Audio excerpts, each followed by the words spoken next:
Welcome to Lost Sister, a Discarded Woman, Episode 1. Content warning. This and future episodes contain sensitive topics and may cause distress to some listeners. Hearing disturbing actions of oppression, manipulation, and abuse can bring up painful memories and personal struggles, which could cause trauma for many. The names have been changed and places are purposefully arbitrary to protect the privacy of those involved. This podcast is our way of telling Catherine and Elizabeth's story so that others can be aware of these issues with family and other loved ones. Hello, my friends. My name is Gina, and I'm here to share quite a story with you. The account of a true story of a woman searching for her sister and what unfolds along the way. A traumatic event that, as of this recording, remains ongoing. And so, for me, it began with a phone call I received in February of 2023. I need your help. What came next was a story like no other I had ever heard, read, or watched. And there is no doubt you haven't either. My school friend Catherine had been trying to find her big sister Elizabeth for months with no trace. Elizabeth had been retired for several years due to dementia, and her husband Walter was a stroke survivor. It was the phone call. I could hear the distress in her voice. Catherine's been a dear friend of mine since the first grade. I can't find Elizabeth. You remember my sister Elizabeth, don't you? Of course I did. Rural schools in the 60s and 70s especially are by today's standards small, so it was typical to know classmates' entire family. I remembered Elizabeth. The family were what most would call the salts of the earth. Hardworking, kind, generous to a fault, involved in their church and community. Their dad had a good job in town, as well as running the farm where the entire family was involved. My friend Catherine is the youngest of 6 children. She was super intelligent, but Elizabeth was, well, brilliant. Seriously smart. Driven. After graduating top of her class in high school, Elizabeth left the family farm and did what she set out to do. She achieved the improbable at the time. When most of our fellow female classmates were being told that the highest that we could hope to achieve was wife and mother, or perhaps a secretary or teacher, if we dared to hope for a career outside the home, Elizabeth ignored the norm of the day. She knew she would be a doctor. College, med school, internship for women in the 70s was difficult to say the least, and she did it, and she did well. Graduating college in 3 years with a double major and working to pay for college. A role model to the rest of us, a hero to her little sister. But back to Catherine's phone call with me. She explained that she had phoned her sister Elizabeth. Just an ordinary call on an ordinary day in early January of 2022. But the call ended with a disconnected phone message. After trying again and again, Catherine finally reached out to the manager of her sister's condo complex, who told her that Elizabeth and Walter had been moved out a week or 2 earlier, and that it was their granddaughter who moved them. Now, the thing is, Elizabeth never had children, and the couple had always maintained that Walter's only son from a previous marriage died when he was about 20. Although Catherine did remember an odd conversation she had had with Elizabeth a year or 2 earlier. Catherine heard children in the background that day and asked Elizabeth, "Is it okay to talk? Sounds like you've got company." Elizabeth replied, "It's just Walter's granddaughter, Darcy, and her kids." Catherine was a little taken aback. "I didn't know Walter had a granddaughter." And to that, Elizabeth answered, "He didn't either. She contacted him after his mother died." Catherine dismissed that and instead concentrated on the conversation with her sister. All this time later, recalling that conversation became extremely important.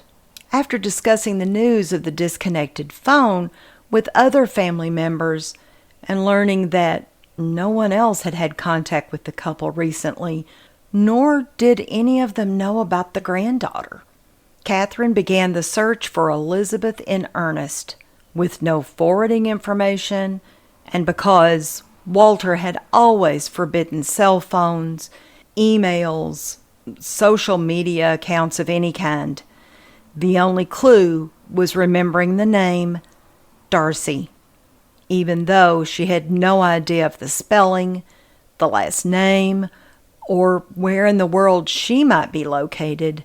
Catherine was thankful that Darcy isn't an extremely common name. Weeks of searching social media, sending message after message to anyone with a name that might possibly be the Darcy. Most of the recipients ignored the message. A few responded with well wishes and hopes for success with her search. So many messages went out without a positive response, until one day, there it was. After 73 very long days, finally a response that she had been hoping for. Sadly, though, it wasn't a warm message. Instead, it was cold and strange. It read, "Walter and Elizabeth are my grandparents. I didn't know Elizabeth had any family. She never mentions family. I will ask my grandfather for his permission and let you know if he wants to hear from you." Catherine quickly returned, "Thank you so much for messaging me back. I am very surprised that you weren't aware of our family. There were always family photos in their home. Both of our parents have passed, but Elizabeth has 5 siblings, nieces, nephews, and a large extended family. Regardless, we are very appreciative and are anxious to talk to Elizabeth just to assure ourselves that she is safe." Days later, another message. "My grandfather says you haven't had any contact with them for decades, and he does not want you to contact them." Catherine was in shock. The family's relationship with Walter had been strained and disturbing from the beginning. Visiting Elizabeth had become more difficult as the years passed, phone calls increasingly sporadic, and always monitored. But this was ruthless. Then surprisingly, a few days later, Darcy shared a phone number for Elizabeth. Of course, Catherine called it immediately and had a short conversation with her very confused sister, questioning Catherine why hadn't she called. Elizabeth was aware that they had moved, but was unclear of why, except that apparently Walter and Darcy wanted it. She had no idea where they were.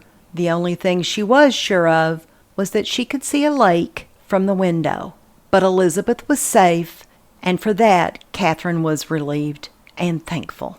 Catherine spoke with Elizabeth as often as she could, as did other family members, and with careful questions and some patience, Catherine was able to gather enough information to find an address in Darcy's name. Catherine started her career as a police officer and later a social worker, so her trained response was to request a wellness check with the local police using that address. 7 days later, after Darcy had provided the phone number, another surprise. The phone was once again disconnected. Catherine messaged Darcy and tried the disconnected phone regularly, just in case, but to no avail. The local police did respond with the wellness check report a few days after that. The officer reported that both Elizabeth and Walter were well. But when Catherine pressed for clarification, the officer expanded the statement with, "They're just fine." The attending officer spoke with both of them and saw no issues whatsoever. Now, my thought to that? BS. Elizabeth has dementia and often gets confused, especially when dealing with a stranger. And as a stroke victim, Walter is wheelchair bound. One side of his body is paralyzed, and his speech is very garbled. Don't know about you, but that sure as hell doesn't sound like just fine, does it? And when Catherine said as much to the officer, she was warned not to attempt to contact Elizabeth, Walter, or Darcy by any means, especially in person. And if she were to do so, she could be arrested. All this does is leave the family without answers and another obvious dead end. She had exhausted every path she could think of, but please know, Catherine is relentless. That's when she called me, mostly because I had recently moved back to our home state, and also, I'm sure she was looking for a fresh perspective. After much discussion, we concluded that maybe it was time to hire a private investigator. After all, she did have a physical address now. Of course, neither one of us had had the need for an investigator before, so the logical solution was to ask someone who might have a recommendation, which is exactly what I did by reaching out to my own attorney, who I trusted explicitly, requesting their recommendation for an investigator or what kind of questions we should ask when interviewing a potential investigator. I gave the barest of details, such as, I have a friend searching for her sister, who's a retired doctor with dementia, and a disabled brother-in-law whose granddaughter moved them without notifying family, 4 states away, both on prescribed medications and obviously very vulnerable. Instead of a recommendation, my attorney responded with these questions. What's your friend's name? And what's the sister's name? To that, the attorney said he couldn't discuss further due to a conflict of interest. The only thing was that to share Catherine's contact information, just in case the law firm could pass along the fact that Elizabeth's family is extremely anxious to reach her. It wasn't the news we wanted to hear, but it is what it is. Law firms have a conflict when they have been retained by at least one of the persons involved. In this instance, it had to be speculated that it would be Darcy, since both Elizabeth and Walter were in no position to seek an attorney. Even without any new information, we began a new search of public records for all 3 of them, Elizabeth, Walter, and Darcy. And wonder of wonders, an address came up for Walter. The address is an assisted living facility. Catherine traveled in as quickly as possible to visit the facility, even though she wasn't sure what kind of reception to expect. What we learned was that Elizabeth and Walter had indeed been residents, but only for a month. And of course, no forwarding address. The search for information on Darcy was more difficult because her public records showed multiple addresses.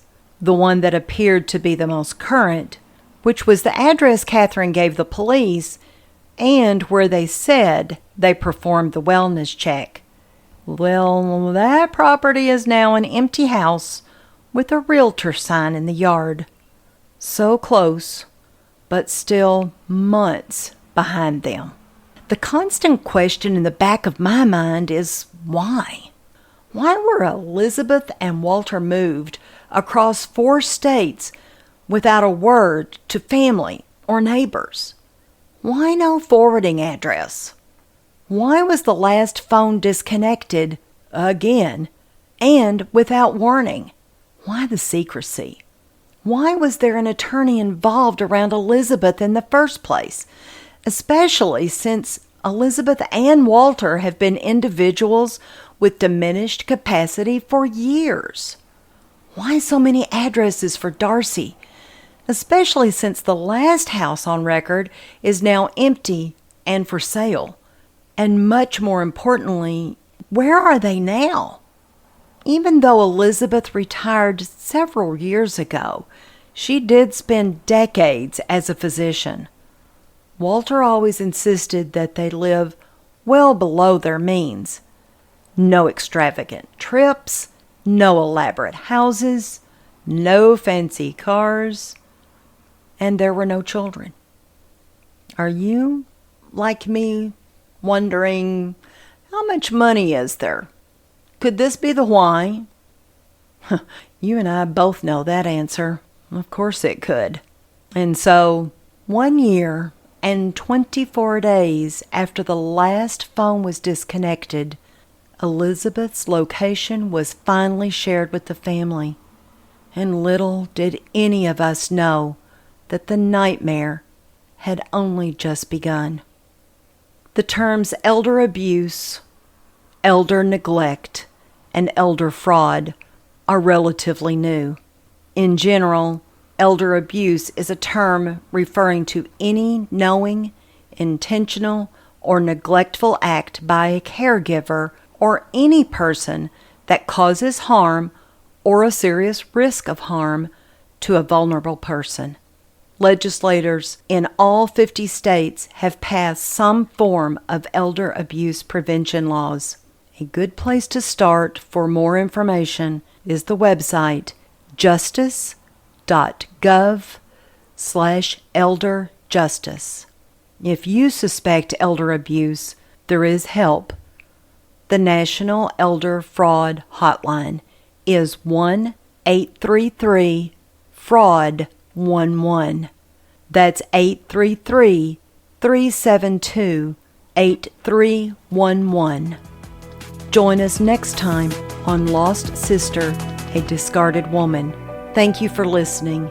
If you enjoyed this episode, please tell your family and friends.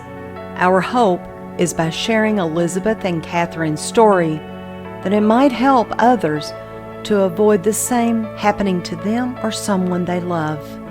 Thank you.